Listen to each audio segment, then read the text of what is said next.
참 예수님, 네, 인천에서 달려왔습니다. 김현우 바우로 신부입니다. 반갑습니다. 날 좋죠? 날도 좋고, 노을도 지는 모습 보고, 푸르르고, 꽃들도 보이고, 참 좋은 계절입니다. 좋은 계절이고, 여러분 마음속 다 평안들 하세요. 잘 지내시고 계시리라 생각합니다. 저기 오랜만에 온 것 같은데? 6개월 만에 왔나? 몇 달 됐죠? 그쵸? 건강하시죠? 건강하시길 바랍니다. 건강하셔야 돼요. 그래서 건강을 아무리 잘 챙긴다고 해도 또 갑자기 또 건강이 안 좋아질 수도 있고, 또 어떤 분들은 정말 건강 염려증에 걸려가지고 건강을 정말 많이 챙기는 사람이 있거든요. 근데 이게 또 정신적인 부분과 맞지 않아지면 이게 또 오히려 그게 또 안 좋아질 수 있어요. 그러니까 모든 것에는 그 기도, 영성적인 삶이 조화가 이루어야 된다 생각해요. 그러니까 강박에 사로잡혀서 뭔가를 해 나가려고 하면 이게 스트레스가 들어와서 이 스트레스로 몸이 망가질 수 있거든요.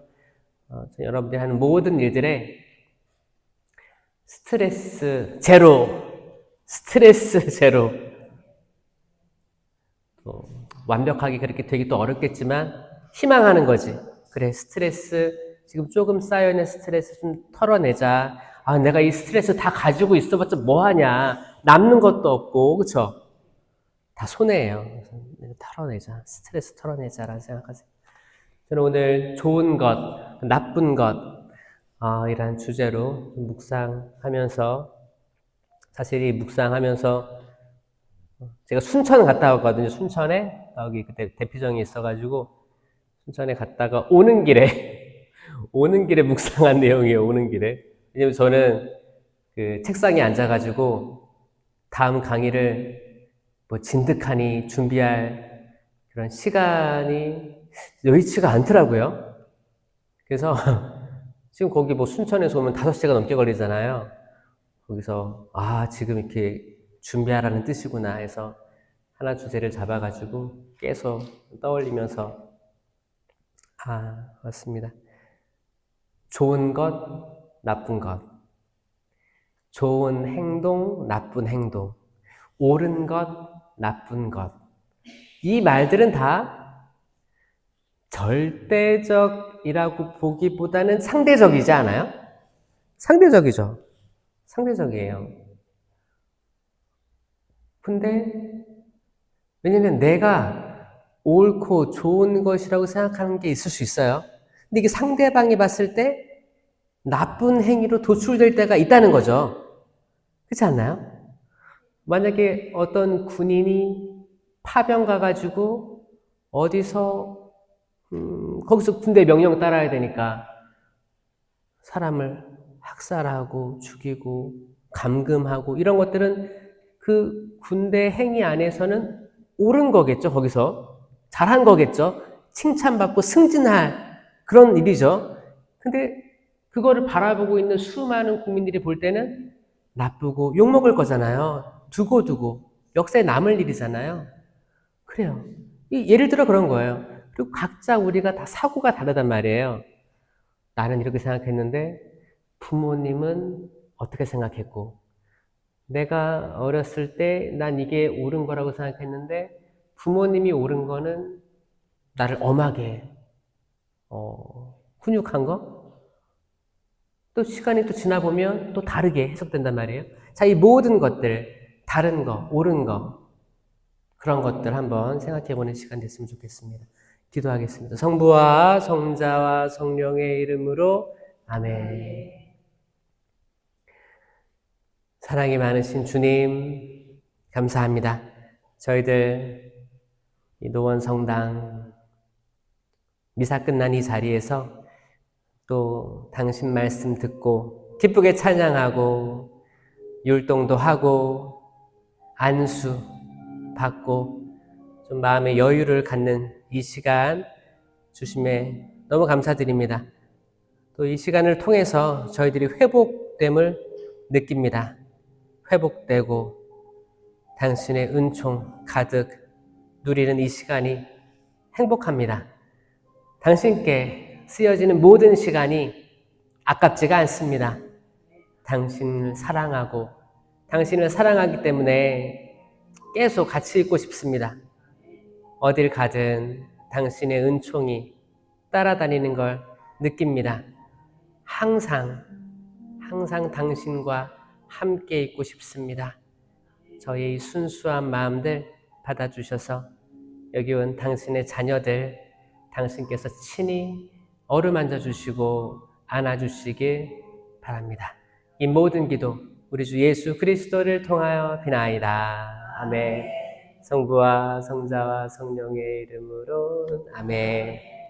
참 예수님 반갑습니다. 천주교 4대 교리를 하면 천주 존재가 있고 이제 하느님의 존재에 대해서, 그리고 두 번째는 강생구속이라고 해서 예수 그리스도에 대한 거예요. 4대 교리가. 그 다음에 세 번째는 삼위일체. 그래서 하느님, 예수님, 성령께서 한 분이신데 진짜 한 분이에요. only one God이에요. only one God이 안 되면 이단이에요, 이단.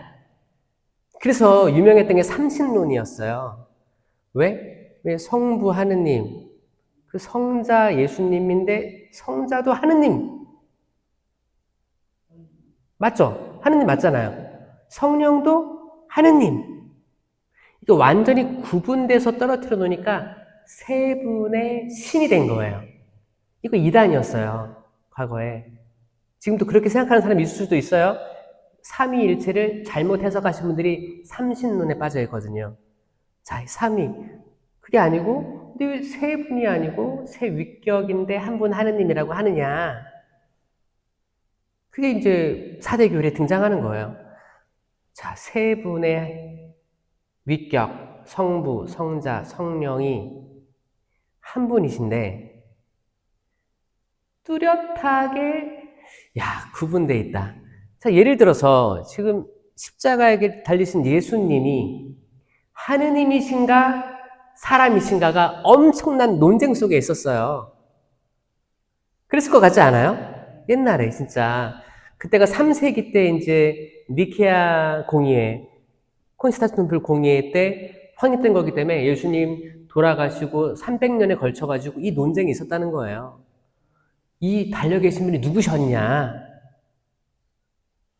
어떤 많은 분들은 그분 예수라는 사람인데 하느님이셨다라고 이야기하는 사람이 있고, 어떤 분은 예수라는 좋은 사람이 있었는데 이때만 간택돼서 아들로 승진하셨다. 어떤 사람들은 실제로는 하느님이신데 외모만 예수님으로 계신 거다. 가현설이라고 해요. 되게 다양한 입장들을 내놓습니다, 신학적으로. 근데 결국에는 이제 확고하게 선포됐던 게 뭐예요? 인간은 잘 이해할 수 없지만 참 하느님이시면서 동시에 참 사람이셨다라는 신성, 인성에 대한 확립이 일어납니다. 그리고 이제 성령이 추가되는 거예요. 삼위일체가 된 건데, 지금 니케아 콘스탄티노플 신경이 있어요. 가끔 주일에 어떨 때는 사도신경, 어떨 때는 니케아 신경 할 때가 있거든요. 니케아 신경 여러 매일미사책 앞에 있어요. 나중에 한번 보세요. 읽어보면 참 하느님이세요. 그리고 성자께서도 창조되지 않고 원래 계셨던 분이시고 나누어지지도 않고 뗄래야 뗄 수 없고 구분되어지지 않고 한 분이신다 라고 얘기하거든요. 이거는 사실 말장난 같아요. 저 신학교 때도 이게 이해가 안 돼서 끙끙댔어요. 그 삼위일체론 시험을 보면 내가 쓰면서도 이게 뭔 말이야 이해가 안 되는 거예요. 그런데 일반 분들이 어떻게 이걸 이해할 수 있겠어요? 그러니까 그럴 때는 어떻게 해야 돼요? 믿을 교리다 해서 그렇구나 라고 그냥 그대로 수용하시면 돼요. 왜 믿을 교리냐? 이게 신비거든요. 이해할 수 없어요. 이해할 수 없는 거예요. 왜냐면 세 개면 세 개고 하나면 하나인데 어떻게 세 개인데 동시에 하나냐? 동시에 하나면서 뚜렷한 세 위격을 어떻게 갖느냐? 이 수많은 성인들이 이거를 표현하려고 했다가 다 실패한 거예요. 실패했어요. 뭐 아우구스티노 성인은 태양 그 자체이신 하느님, 그 빛으로 나타나신 예수님, 그 뜨거운 열이신 성령님 해서 이렇게 나눠서 설명했지만 이것도 이제 이단이 되는 거예요. 이게 고정되면. 안 돼요. 왜냐면 태양 열은 태양 그 자체가 될 수 없어요. 태양 빛은 태양 그 자체가 될 수 없거든요. 그러니까 동시에 만족해야 되는 거예요. 뚜렷이 나눠지면서도 완전히 하나를 이뤄야 되기 때문에 안 되는 거예요. 어떤 사람은 그리고 물을 끓이면 기체, 물을 얼리면 얼음. 근데 똑같이 H2O잖아요. 물이잖아요. 그래서 이거 같다. 삼위일체다. 아니요, 그럴 수 없어요. 기체는 기체대로 있어야지 얼음하고 기체가 똑같은 게 아니지 않습니까? 야, 말이 안 되는 거예요. 어떤 설명을 다 유비라고 하거든요. 유비? 비유한다는 거예요. 철학적인 용어로. 그게 다 맞지가 않아요. 그래서 제가 깨달은 건 뭐냐? 조금 이해를 잘 할 수 있는 거는 시간 안에서 이해하는 게 제일 빠르다. 시간 안에서. 우리는 우리의 시간 안에서 이걸 이해하려다 보니까 이해가 안 되는 건데, 영원, 그 인피니트라고 하죠. 영원, 무한대의 시간을 놓고 봤을 때 그때를 상상해보고 셋과 하나를 상상해보자 하는 거예요. 만약에 이제 1초, 2초, 3초, 4초씩 시간이 흐르잖아요. 이때 만약에 우리가 1초 때는 세 위격, 2초 때는 한 분, 3초 때는 세 위격, 4초 때는 한 분. 이게 왔다 갔다 생각하면 이건 시간 안에 있는 거잖아요. 근데 만약에 시간이 없어. 시간이 없는 진공 상태, 그 무한대 상태에서 셋 하나가 무한적으로 반복돼서 생각해 보세요. 그게 그 완전 그 시간을 우리가 인식하지 못하는 그 상태로 소급하다 보면 느낄 거예요. 아, 이게 뭔가가 느껴질 거예요. 삼위일체는 성경에 단 한 단어도 트리니티라는 말이 없습니다. 교회가 바쳐 올린 이름이에요. 교회가 수천 년을 기도하고 당신을 이해하려고 모든 지성을 다하고 지혜를 다해서 하다 보니까 바쳐 올려드린 이름이 삼위일체예요. 이게 천주교 4대 교리 안에 있는 거예요. 삼위일체가. 그리고 마지막에 있는 게 상선벌악이에요. 상선벌악. 그게 뭐야? 착한 선함에는 상을 주고, 그렇죠? 악함에는 벌을 주신다. 누구가? 그분께서. 그래서 우리는 이거를 믿기 때문에 우리 나름대로 나에게 잘못한 사람은 벌을 주고 나에게 착한 일 한 사람은 상을 주고 싶죠? 우리 나름대로. 여기 기반해가지고. 그리고 전래동화 옛날 다 보면 다 이런 스토리가 많았어요. 나쁜 주인공들은 다 잘 안 되고 착한 주인공 이렇게 잘 돼가지고 나중에 승진도 하고 잘 먹고 잘 산다는 옛날 옛적 이야기들 다 비슷하게 흘러갔단 말이에요. 근데 이제 신앙적으로 봤을 때 이게 이제 문제가 야기 되는 겁니다. 과연 인간은 절대적으로 선을 식별할 수 있는 것인가? 절대적으로 착한 일을 식별할 수 있는 것일까? 많은 부분 사람들은 느낌으로 받아들일 수가 있거든요. 왜냐면 딱 어떤 걸 봤어. 근데 이거는 악이다. 이건 선이다. 그리고 나는 원래부터 한번 기면 기고 아니면 아니니까 그건 신념이라고. 신념. 나의 신념이에요. 내가 어떤 느낌으로 선택한 어떤 좋은 것과 나쁜 것에 내가 신념을 더해버리면 때론 폭력으로 바뀝니다. 수많은 사람들이 자녀 교육이라든지 그런 거 할 때 이런 게 좀 있었을 거라고 저는 생각해요. 그렇지 않아요? 근데 그게 신념까지 더해지니까 아니야, 나는 그때 옳은 선택을 했어. 내가 오라. 애들은 그렇게 키우는 게 맞고, 애들도 내 때가 되면 이해될 거야. 그러면서 해왔던 수많은 반복된 잘못된 것들이 엄청 많았겠죠. 이게 또 문화적으로도 차이가 있습니다. 뭐 개발도상국, 후진국, 선진국에 따라서 다 달라요. 그렇잖아요. 인간은 다 그런 존재들인 것 같습니다. 이제 성경을 보면서 한번 보자고요. 신명기 23장 10절에는 이제 전쟁을 할 때 어떻게 해라 이제 하느님이 하시는 거예요. 너희는 적과 싸우러 나갈 경우에 적과 싸우러 나간다. 그 당시에는 전쟁이었겠죠. 영적으로 해석하면 영적 전쟁이에요. 지금도 우리가 적과 싸우러 나가야 안 나가요? 매일 나가는 것 같아요. 아니면 집에서도 적이 있을 수도 있어. 집에서도 적이 있을 수도 있고, 아니면 출근하러 갈 때 적과 싸울 수도 있고요. 학교 갈 때, 어딜 갈 때 상관없어요.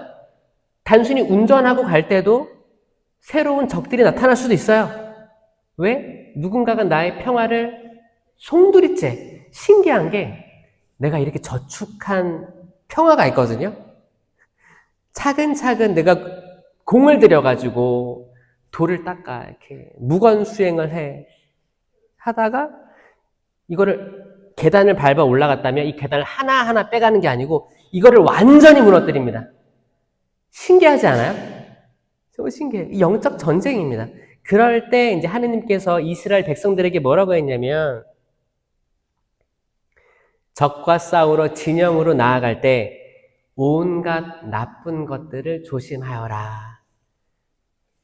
그러면서 청소도 하고, 그러니까 진영에 오물 같은 게 있으면 안 되고, 뭐야? 마음가짐을 하라는 거였어요. 마음가짐. 그때 뭐 상처가 나고 종기 뭐 고름이 나오면은 이 사람은 거기 들어가면 안 되고, 뭐야? 그 장소 자체를 그 율법에 의해서 굉장히 거룩한 곳으로 계속 만들어야지 그 전쟁에서 승산이 있었다는 거예요. 하느님이 그 마음가짐, 모든 사람들, 그 전쟁에 참여하는 모든 사람들의 마음가짐부터 다스렸다는 거예요. 여기서 우리가 배울 점은 뭘까요? 우리가 뭐 가족들 밥을 챙겨줄 때나, 그렇죠? 밥을 할 때도 이거 영적 전쟁일 수도 있어요. 영적 전쟁. 어떤 사람은 정말 행복하게 밥을 짓고 다 칙칙칙칙 거기 나오면은 이렇게 십자가도 긋고 아 우리 가족들 먹을 밥 국도 탁탁탁탁 만들어 보글보글 이래가지고 식사하고 오셨어요? 좀 배도 꼬르륵거리네. 그래서 이렇게 해서 아 우리 사랑스러운 우리 남편 아이들 이거는 영적 전쟁에서 굉장히 선하죠. 누가 봐도 이게 악할 일은 없잖아요. 근데 이제 문제가 되는 건 뭐예요? 내가 밥을 하는데도, 뭐를 차리는데도 짜증이 섞여 있거나, 뭔가 반복되는 일상 같은데 내 존재 자체가 없어. 내 존재가. 어머니로서의 존재. 혹은 뭐 요즘에 아버지들도 주방에서 일하시니까 하여튼 거기서 내가 이 소명에 대해서 행복하게 하는 게 아니고 나는 뭘까? 나는 행복한가? 보니까 내가 행복하지가 않은 상태에서 이런 걸 다 하고 있는 거야. 근데 차려주면 먹는 사람도 행복하게 처먹을 것이지 뭐 어떻게 먹어요? 반찬 투정하고 그러면 막 그러면 이 모든 것들 내가 가족들을 위해서 헌신하고 희생하는 것들이 무슨 의미가 있나? 약간 이 순간순간 이게 전쟁이에요, 전쟁입니다. 처음에 그 가졌던 마음을 쭉 평온하게 이어갈 수 있으면 얼마나 좋을까. 그때 이게 전쟁 중입니다. 직장에 출근할 때 내가 직장에 이력서를 내고 반명함 사진을 딱 붙여가지고 경력 적고 아, 내 이 회사에 들어가고 싶다라고 제발 뽑아만 달라 열심히 하겠다 이 마음으로 이렇게 제출해서 면접 보고 해서 됐어 너무 좋아. 근데 출근 딱 했어. 출근하면 뭐가 보여요? 내가 언젠가 제일 싫어했던 사람의 성격이 똑같은 상사가 거기 있거든. 그럼 이제 몇 번 나가다 보면 여기도 내가 오래 일할 직장이 아닌가 보다. 내가 어떤 가게를 차릴 수도 있고, 직장 생활 아니면 개인 소매업을 할 수도 있고, 다양한 일을 할 수 있죠? 그 첫 마음의 그 설레임과 그 모든 것들이 때로 완전히 송두리째 무너질 때가 있어요. 그게 유지되면 좋을 텐데. 저는 아침에 일어나서 하는 모든 행위, 잠자리에 들기까지, 잠을 자면서는 죄를 짓지 않죠? 일반적으로. 목류병도, 그 죄는 사실 의도란 결과가 있어야 되기 때문에, 목류병은 죄 아니에요. 그걸 뭐래요? 어디 돌아다니다가 앉아있거나 이런 거잖아요. 그러니까 행위가 아니란 말이에요. 의도도 없고, 그러니까 아니에요. 그러니까 눈 뜨고 내 의지가 있고, 돌아다니고, 집에서 돌아다니거나, 성당 가거나, 일하러 가거나, 밥 먹거나, 모든 행위들, 잠자리에 들기까지, 그 모든 행위들은 영적 전쟁의 상태에 있다가 맞아요. 그렇지 않아요? 영적 전쟁이. 근데 이거를 인식하고 있는 이들이 있는가 하면 전혀 인식하지 못하는 사람들도 많습니다. 저도 전혀 인식하지 못하고 살아왔던 날들이 더 많아요. 더 많아요. 돌이켜보면. 전혀 몰랐어요. 전쟁 중인지도 몰랐어요. 그러니까 전쟁 중인지도 몰랐으니까 악마가 얼마나 좋아했겠냐 생각해보면 정말 소름 끼치죠. 그러니까 악마는 가만히 있던 거예요. 왜? 내가 정말 악에 노출돼서 그렇게 계속 살았기 때문에 거기서는 잘하고 있으니까 굳이 내가 나설 필요가 없는 거예요. 그 상태로 간 거예요. 근데 이제 어느 순간 성령 세미나 하게 되고 영에 대해서 식별 노력하려고 하고 기도하려고 하고 하다 보니까 이제 악의 존재들이 보이고 그들이 하는 행위들이 보이니까 약간 소름 끼치면서 막 그러잖아요. 그러니까 악마들은 어떻게 해요? 이제 개입하기 시작하는 거예요. 얘 이제 우리를 좀 아는 것 같은데 어떡하지? 끌어내리려고 엄청 부단히 악마는 정말 성실해요. 포기하지 않아요. 포기하지 않습니다. 성실하게 끌어내리려고 합니다. 기가 막힌 거죠. 그러니까 우리가 악마가 무서운 거예요. 근데 그 현대 사회 문화의 흐름은 뭐냐면 악마는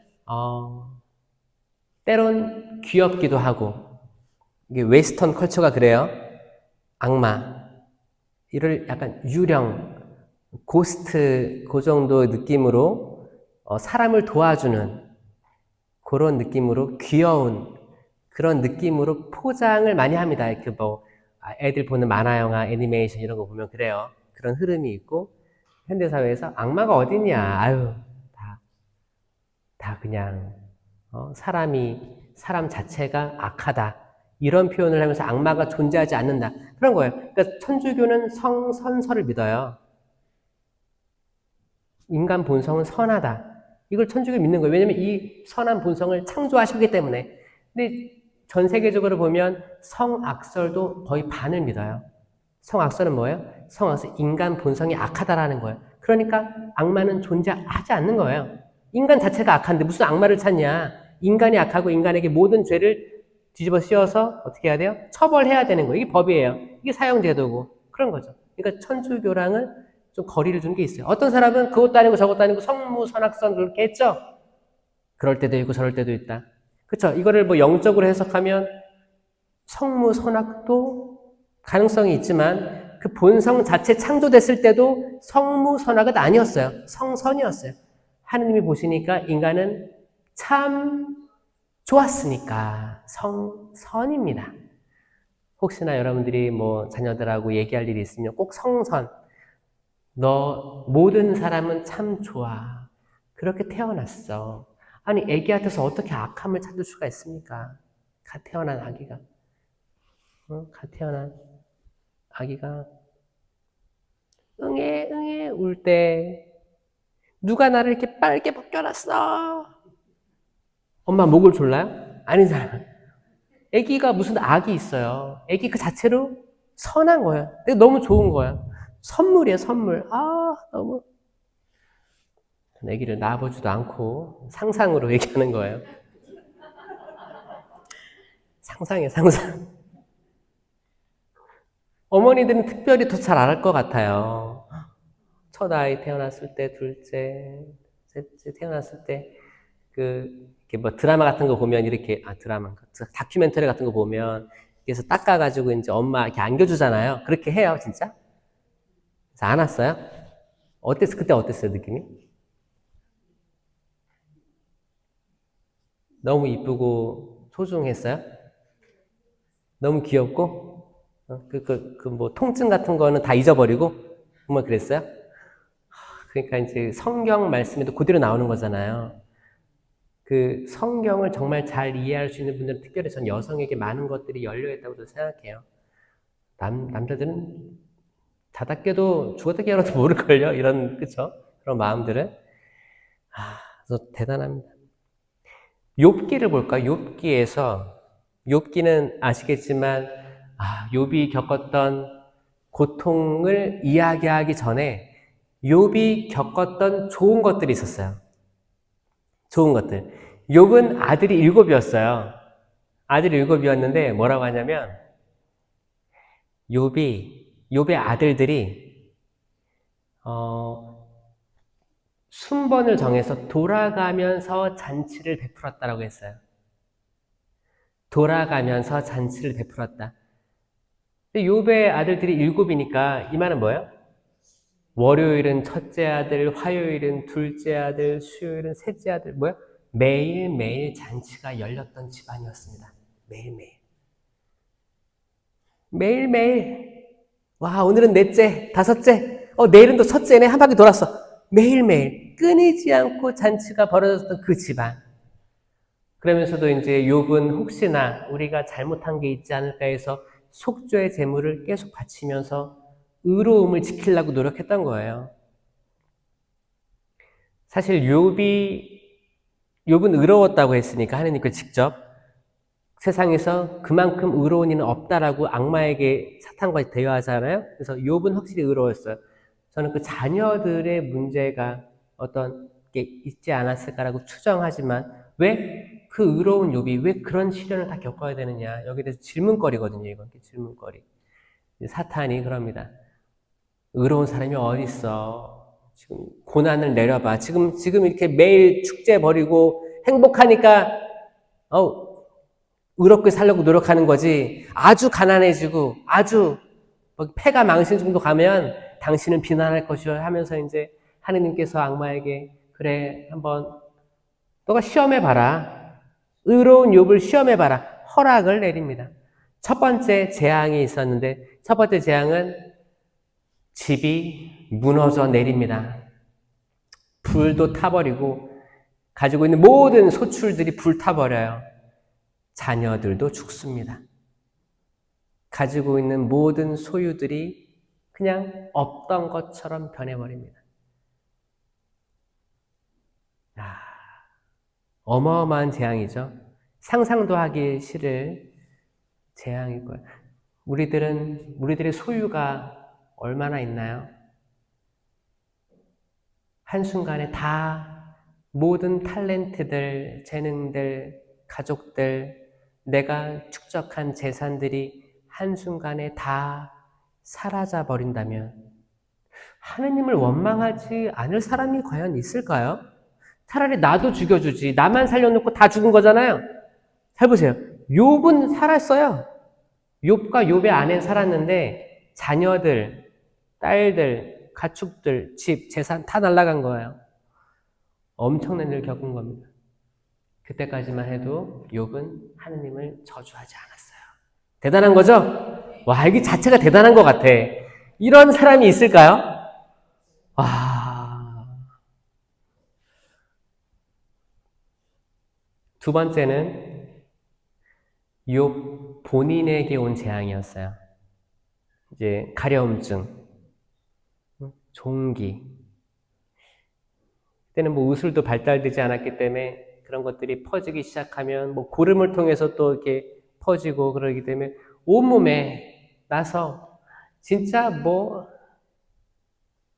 항아리 깨진 걸로 긁기도 하고 피가 또 났다가 피가 또 아물고 지금으로 따지면 아토피 굉장히 심한 분들과 그것도 다 안 될 거야. 그러니까 욥의 고통은 그 이상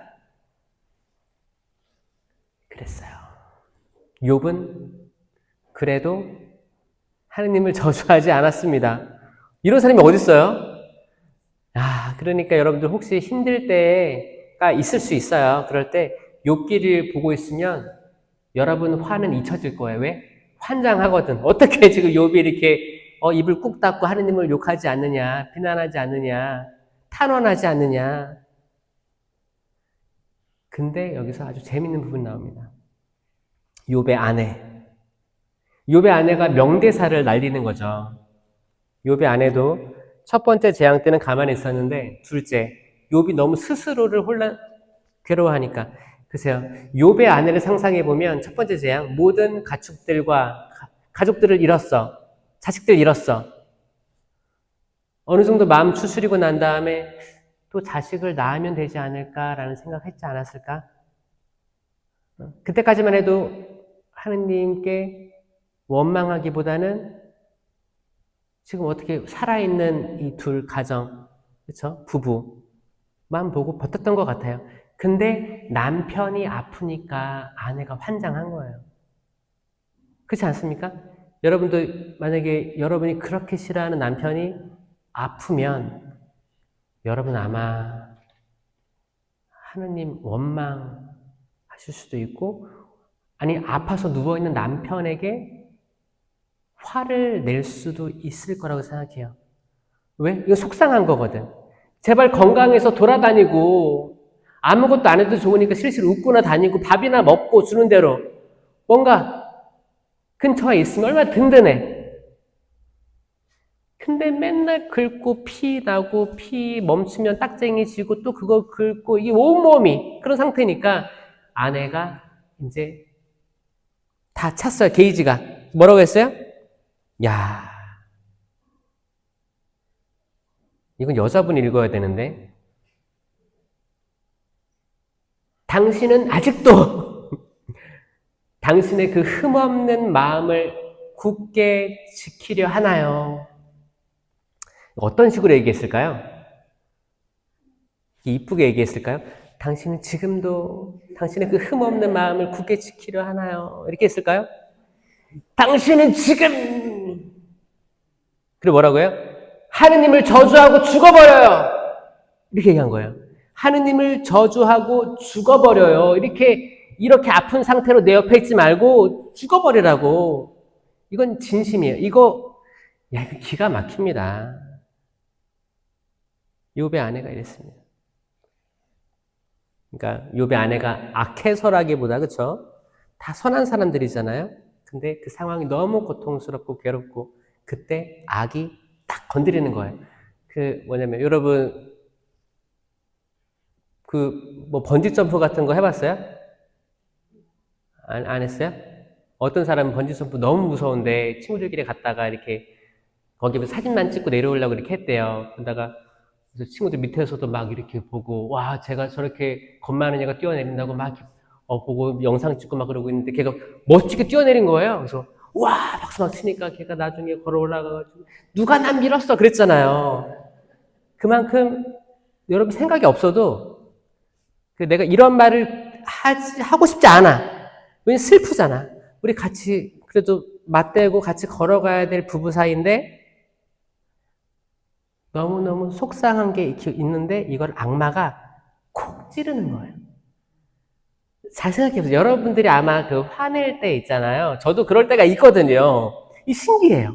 이게 저도 계속 평정심을 유지하려고 하고 그렇습니다. 근데 어쩔 때 무너지냐면 그런 마음이 있는데 그게 획가닥 돌 때가 있더라고요. 언제? 배고플 때. 희한해요. 배고플 때 그러고 잠 못 잤을 때, 푹 못 쉬었을 때 그렇고 좀 이렇게 자잘하게 좀 예의 없는 사람들을 좀 스쳐 지나갔을 때 이게 쌓여서 하루를 잘 마무리할 수 있었는데 잘 참았다 했는데 마지막에 이게 막 툭 건들 때가 있더라고요. 그럴 때 다 있을걸요? 그럴 때 있지 않아요? 그럴 때 그 마지막 툭 건드리는 건 악이다. 정말 악입니다. 욥의 아내도 악이 그런 거지 이 아내가 정말 표독스러운 정말 그런 게 아니에요. 욥이 아내에게 얘기합니다. 당신은 미련한 여자들처럼 말하는구려. 우리가 하느님에게서 좋은 것을 받았더라면 나쁜 것이라고 어떻게 거절할 수 있겠소? 나쁜 것도 받아들여야 하지 않겠소? 이게 욥기 2장 10절이에요. 이 대화가 욥기 2장 9절 10절에 나오는 거예요. 이 모든 일을 당하고도 욥은 제 입술로 죄를 짓지 않았다. 아멘. 정말 의로운 사람이죠? 지상에서 욥만 의로웠다고 했어요. 그러니까 이런 사람이 있으면 너무 좋겠지만 그 대부분의 남편, 대부분의 아내는 이런 사람들이 없을 거라고 생각하시는 게 상책일 수도 있어요. 그렇죠? 그러니까 이게 사실 너무너무 대단한 거기 때문에 우리가 지금까지도 계속 읽혀지고 있는 성경, 욥기, 혹시나 정말 황당한 일을 겪어가지고 힘들고 괴로운 사람이 있으면 꼭 한번 펼쳐보게 되는 욥기라는 성경이 있는 거예요. 이사야서 7장 15절에 보면 나쁜 것을 물리치고 좋은 것을 선택할 줄 알게 될 때, 그러니까 선과 악을 구별해서 선택하는 걸 알게 될 때, 그는 엉긴 젖과 꿀을 먹을 것입니다. 라고 예언하시는데, 이제 엉긴 젖과 꿀은 약속의 땅을 얘기하는 거예요. 약속의 땅은 당시 이스라엘 백성이 가나안, 거기 약속의 땅으로 들어간 그 가나안 땅을 얘기하는 것만이 아니고 영적으로 지금 우리가 겪는 모든 좋은 상태의 땅, 낙원을 얘기하는 거예요. 낙원이에요. 파라다이스예요. 우리는 거기 파라다이스에 있으면 평화롭고 아주 온유해지고 모든 열매들이 가득한 그런 상태에 머물 수가 있는 거예요. 어떻게 될 때? 좋은 것과 나쁜 것을 딱 옳게 선택할 줄을 알게 될 때, 지식이잖아요, 지식. 지식이에요. 여러분, 그 은사 중에 지혜, 지식, 이해, 의견, 굳셈, 효경, 두려움, 이렇게 7가지가 성령 7인 중에 지혜, 지식. 지혜, 지식은 하느님의 눈으로 바라보는 거고, 하느님의 말씀들을 축적하는 건데, 이 모든 것들이 사실, 하느님의 말씀은 이거고, 하느님 말씀이 아닌 건 이거다. 약간 구별하고 식별하는 거잖아요. 이건 직관이지. 근데 우리 인간들이 생각하는 행위들은 상대적이기 때문에 항상 옳을 수는 없어요. 우리 인간들은. 근데 하느님의 것은 딱 기준점입니다. 기준점이에요. 그래서 하느님의 것을 하느님의 눈으로 보는 그 지혜의 은사로서 비로소 옳게 식별할 수 있는 길이 열리는 거예요. 이것밖에 없습니다. 하느님의 지혜 없이는 우리들이 아무리 부지런하게 살고 열심히 살고 엄마가 그래 자식은 이렇게 키워야 돼. 학군 좋은 데로 가서 빚 내가지고 가서 애들 어떻게 아침부터 저녁까지 계속 굴려. 뭔가 얘네들이 잘하는 걸 찾을 때까지. 지금은 뭐라고 하지? 뉴스에서 봤는데 7세 뭐가 있네? 7세? 7세 고시 맞아. 7세 고시. 감사해요. 누군지 몰라도 7세 고시라고 새로운 신조어가 생긴 거예요. 왜? 7세쯤에는 답이 나오는 거예요. 7세쯤에는 요 정도 IQ에 요 정도의 어떤 이걸로 사교육을 받으면 약간 양성되는 어떤 목표를 두고 양성될 수 있다는 거예요. 벌써 무섭죠? 그래서 근데 아마 시부님 저도 능력만 되면 그렇게 하고 싶어요. 이런 사람도 있을 수도 있어. 그럴 수도 있을 것 같아요. 좋은 데 가가지고 막 이게 옳은 일이야, 옳은 일이야, 이게 좋은 일이야. 이게 너 잘 되라고 하는 거야. 너한테 좋은 일이야, 좋은 일이야, 좋은 일이야. 부모에게는 그 신념이 있으니까 좋은 거야, 계속. 자녀가 처음에는 자기가 판단을 잘 못하죠. 자기 자유의지의 판단을 못하고, 그래서 미성년이라고 하는 거예요. 미성년이에요. 그래서 어딜 가도 부모님이 허락이 있어야 되고 대동할 수 있어야 돼. 근데 그런 것들을 계속 이렇게 당한 다음에 또 거기서 얻은 점도 있겠죠.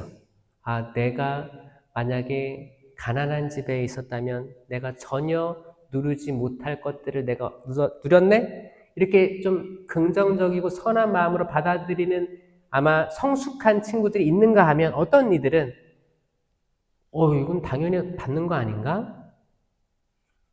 당연한 거 아닌가? 엄마가 날 낳았으면 나 책임져. 어떻게 보면 고마움이 없을 수도 이거 나중에 부모님이 느끼면 소름 끼쳐요. 근데 그런 아이들이 이제 퍼센테이지는 적지만 존재한다는 거죠. 그랬을 때 이제 부모님 입장에서는 내가 모든 걸 다 너를 위해 투자를 했는데 다오는 거는 이런 거냐 하면서 막 이런 것도 드라마에서도 나오고 웹툰 소설 그 이야기도 나오고 왜 나오겠어요? 단순히 상상력이에요? 아니요. 경험치들이 누적돼가지고 나오는 거예요. 오직 하느님의 눈, 성령 칠연의 지혜 지식, 하느님의 눈, 하느님에 대한 알매에서 식별하는 거예요.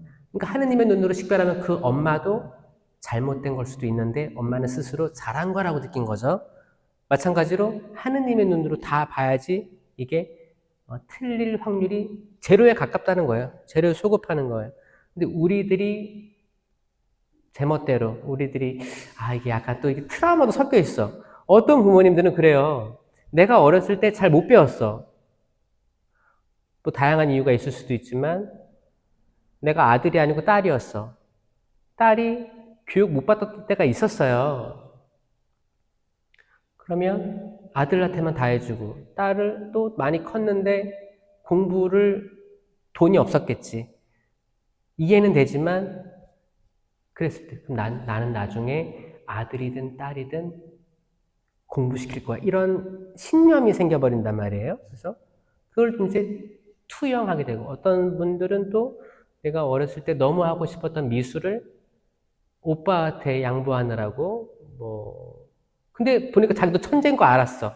아니 음이 딱 들어오면 절대음감으로 딱 이건 라다, 라음이다. 이 세상 모든 새 쥐저기는 소리부터 모든 것들이 다 음악으로 나오는 거예요. 그러면 자기도 욕심 생기겠지. 나 했으면 좋겠다, 했으면 좋겠다. 근데 좌절된 거야. 다들 시키고 돈이 없었고. 그러니까 나중에 커서 어떻게 돼요? 결혼하면 아이 낳으면 음악 시킬 거야.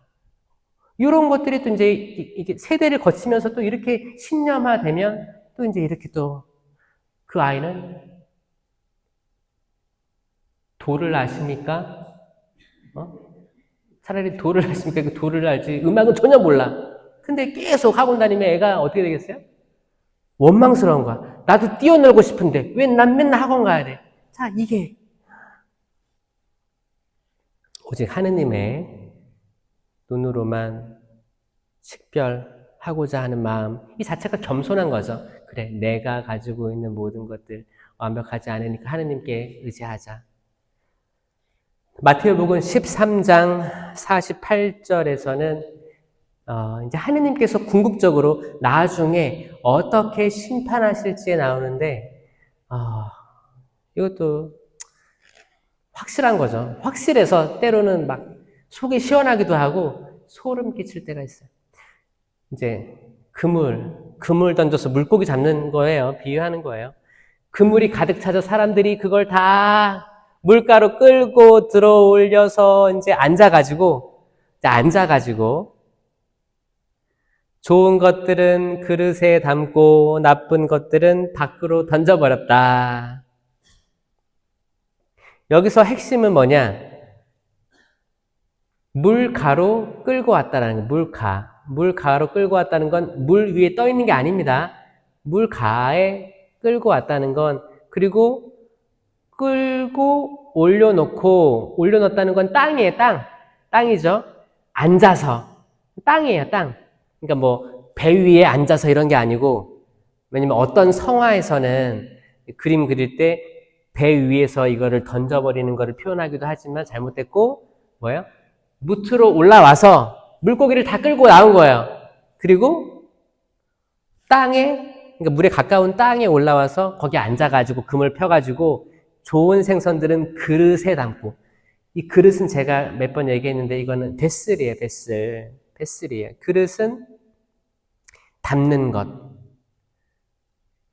배라는 뜻도 있고, 그릇.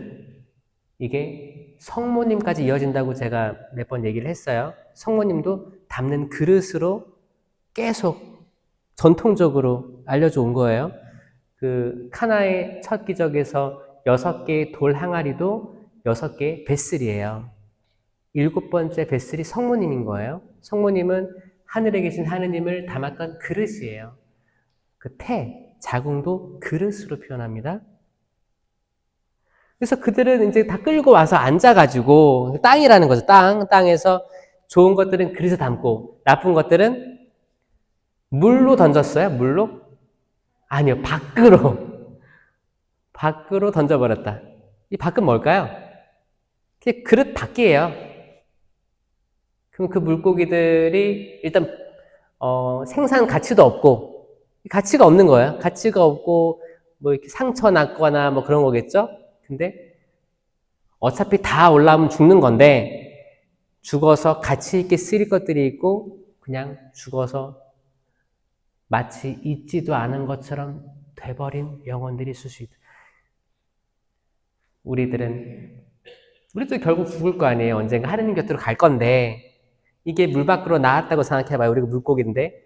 그 물은 생명이고, 물 밖은 죽음인 거예요. 물고기한테는. 그 물고기마다 성격 급한 물고기들이 잡히면 빨리 죽죠? 그 뭐라고 해요? 어떻게 제일 급하지? 밴댕이라고 알아요? 밴댕이 소갈딱지가 거기서 나온 거죠? 속이 터지는 거야. 나 지금.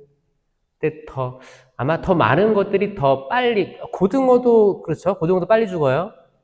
참치도 빨리 다 얼려버리잖아요. 그러니까 속 터져서 죽는 거예요. 거기 막 급해가지고. 사람. 예수님이 물 위를 걷고 베드로가 물 위를 걸었다는 건 뭐냐면, 왜냐면 사람한테 물은 죽음이거든요. 우리가 물에 들어가면 죽어요. 뭐 거기 스님 저는 스킨스쿠버 할 수 있습니다. 할 수 있겠지. 근데 그 산소통 다 쓰면 죽을 거잖아요. 언제까지 거기 있을 거예요? 우리 잠깐 있다 오는 거지. 수영 아무리 잘해도 잠깐 들어갔다 오는 거지. 뭐 또 언제 평생을 살 거예요? 근데 물고기는 평생 살잖아요. 생명이에요. 사람한테는 물은 죽음이에요. 이 물 위를 걸어가셨다는 건 죽음을 이긴 예수님, 베드로 사도도, 그 사도자도, 그 교황자도 죽음을 이겨서 걸어가고 있는 거거든요. 때론 물에 떨어질 거예요.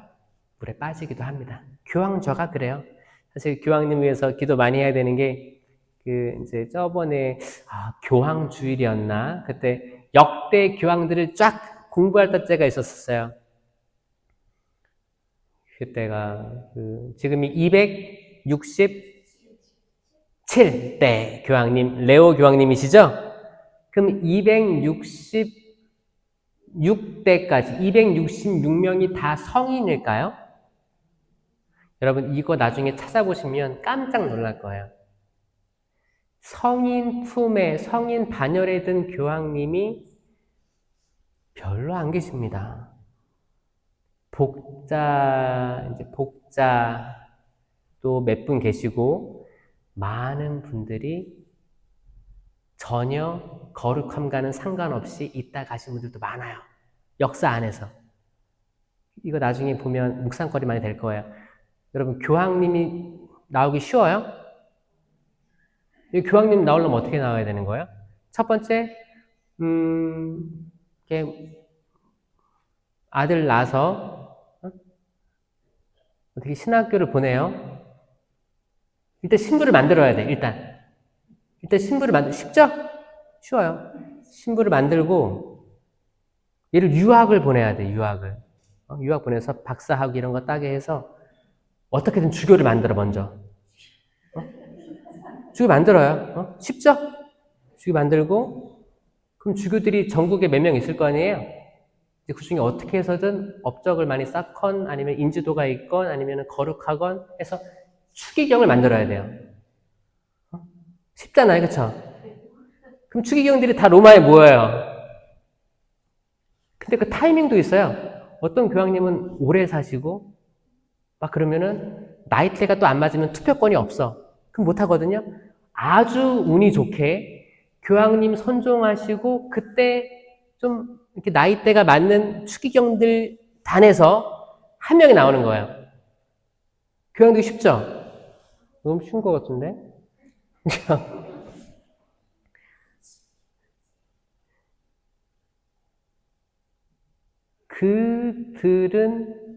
그들은 그렇게 어렵게 됐기 때문에 항상 거룩했다? 그것도 아니에요. 성인 반열에 오른 분들 아니면 정말 교회에 정말 안 좋은 결과를 낳은 분들도 많습니다. 저는 그거 다 하나하나 보고 눈물 나더라고요. 아, 교황님들도 이런데 내가 뭐라고 이런 생각 들더라고요. 그래서 신자들도 우리가 뭐라고 그런 생각하면서 기도하면서 하나님께 자비를 청했던 때가 또 있었습니다. 그분의 심판은 명료해요. 좋은 나무는 좋은 열매를 맺고 나쁜 나무는 나쁜 열매를 맺는다. 좋은 나무가 나쁜 열매를 맺을 수 없으며 나쁜 나무가 좋은 열매를 맺을 수가 없다. 확실하죠? 아멘입니다. 아멘. 그분은 확실해요. 그래서 그분이 비유로 얘기하신 건데 가치가 있는 생선들은 그릇에 담고 이건 안전합니다.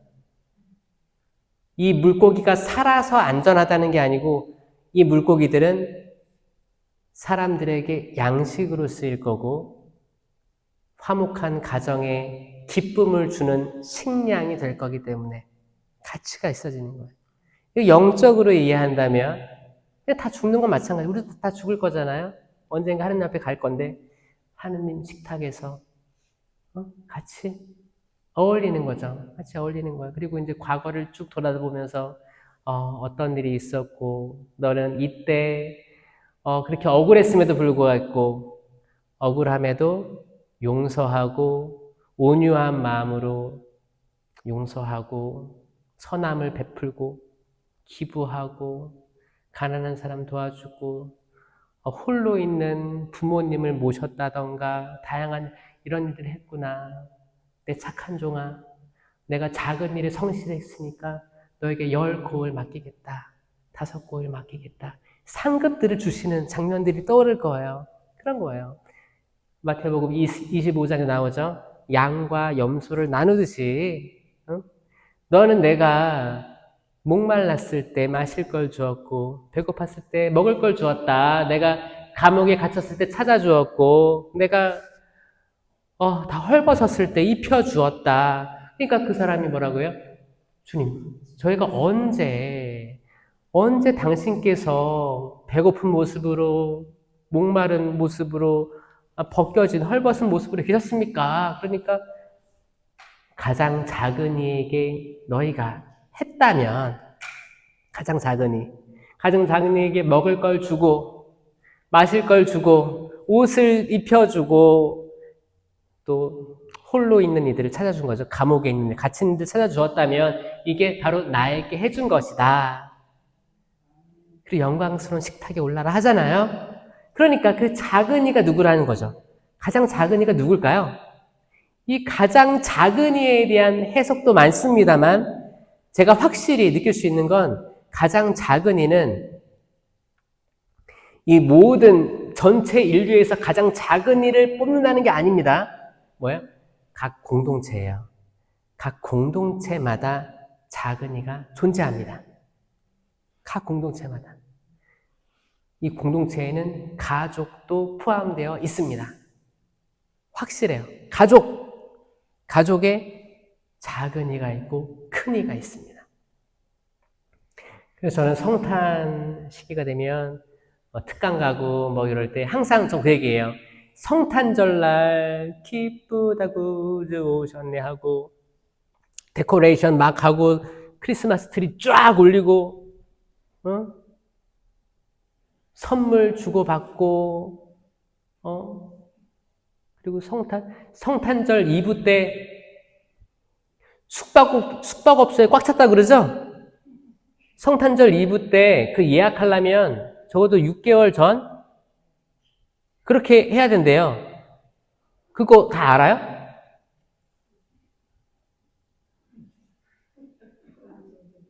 그 성경에도 성모님하고 요셉하고 있는데 거기 영어로는 인이에요, 인. 여관에 남는 방이 없었대요. 신기하지 않아요? 아마 지금도 예수님이 12월 24일 밤에 태어나려고 하시면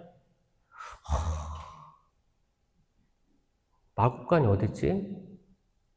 저기 시골 수도권에는 없어. 수도권에는 없어요. 저기 내려가서 가야 될 거야. 방이 없을 거예요. 똑같을 거예요. 신기하게도 깨스도록. 제가 그때 그랬어요. 무슨 얘기냐면 많은 젊은이들이 옛날에 그랬는데 옛날에는 그러지 않았어. 죄송해요. 제가 옛날 얘기해서 죄송해요. 되게 젊어 보이는데요. 옛날 얘기해서. 그 성탄 이브 미사 끝나면 케이크 들고 집안에서 이렇게 가족들 모여가지고 예수님 생일 파티 했던 기억이 나는데 저 언젠가부터 이제 애들은 애들 따로 특별히 외박이 허락되는 날 이런 걸로 바뀌었죠. 조금 바뀌고 이제 집에 와서 어른들 같은 경우에는 미사하고 와가지고 때로는 집에 아무도 없어. 나 혼자 있는 거야. 나 혼자 미사하고 온 거야. 그게 가장 작은 이에요. 그 모습이 가장 작은 이에요. 아니면 그 성탄절 이브 때도 밤에 택배일이라든지 제가 이렇게 전국을 밤에 왔다 갔다 할 때 보면 트럭들 줄이 끊임없이 올라가는 걸 많이 봅니다. 부산에서 서울로, 목포에서 서울로 계속 왔다 갔다 하는데 그거 보고 있으면 거기서 운전하고 있는 분들이 있을 거 아니에요. 대부분 그 운송업체 운전기사들이 대부분 남성들이 많습니다. 압도적으로 많아요. 압도적으로. 그러면 가족들과 같이 잠자리에 들지 못하고 완전 바뀐 거죠. 그럼 그분들은 또 이렇게 밤새도록 운전해서 가면 낮에 또 잘 거 아니에요. 낮에 자면은 아내들은 뭐라고 해요? 맨날 집에 와서 잠만 잔다고. 당연하지, 자겠죠. 그 뭐 자율주행에라도 있으면은 운전하다 잘 수도 있겠지만 어떻게 믿고 자? 운전해야지. 가장 작은 이는 멀리서 찾을 필요 없어요. 여러분 때로 그 빈첸시오 회 이렇게 하면 이제 성탄절쯤에 우리 좋은 일 하자 해가지고 이렇게 불우이웃 뭐 돕고 막 하잖아요. 다 좋지. 근데 정작 가족은 돌보지 않는 분들이 있어서 안타까운 거예요. 근데 여기에는 또 트라우마가 있어. 과거에 이렇게 나한테 했으니까 너는 내가 평생 용서 안 해. 이게 얼마나 무서운 저주인지 아시죠? 이 진짜 무서워요. 진짜 무섭습니다. 악마화가 되고 있을 수도 있는 거예요. 여러분, 혹시나 그런 마음들이 있다면 내 가족 중에 내 가족 아니면은 뭐 친지 자매들 뭐 이렇게 다양하게 확장해 보세요. 아마 이게 한 명도 없다라고 하면 정말 은총 중일 수도 있고 그럴 수 있지만 평생 하나도 없다라고 생각할 수는 없을 거예요. 언젠가 다가옵니다. 언젠가 내가 그 가장 작은 자가 될 수도 있고 가족들이 나를 더 왕따시켜. 이제 엄마 안 찾아와. 아빠 안 찾아와. 왜? 과거에 내가 이렇게 당했으니까 나 아버지라고 이제 상종 안 할 거예요. 나도 클 만큼 컸으니까 내가 내 밥벌이 하니까 나 엄마 진짜 싫어. 그리고 이제 이렇게 그러면은 나중에 가장 작은 자가 될 일들도 있겠지만 지금 내가 가장 작은 자를 만들어 놓고 내가 왕따를 내가 시킬 수도 있는 처지라는 거예요. 이게 다 우리가 피차 다 고만고만합니다. 그렇지 않아요?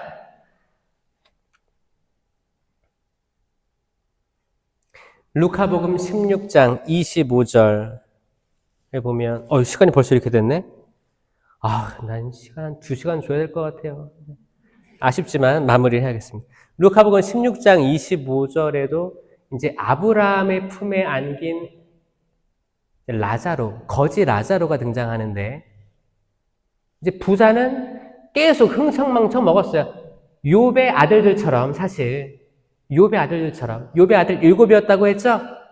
7명이서 매일 돌아가며 잔치를 벌였으니까 월, 화, 수, 목, 금, 토, 일 매일매일 잔치를 벌였 마치도 욥이 당한 모든 재앙은 가족에서 왔을 확률이 높아요.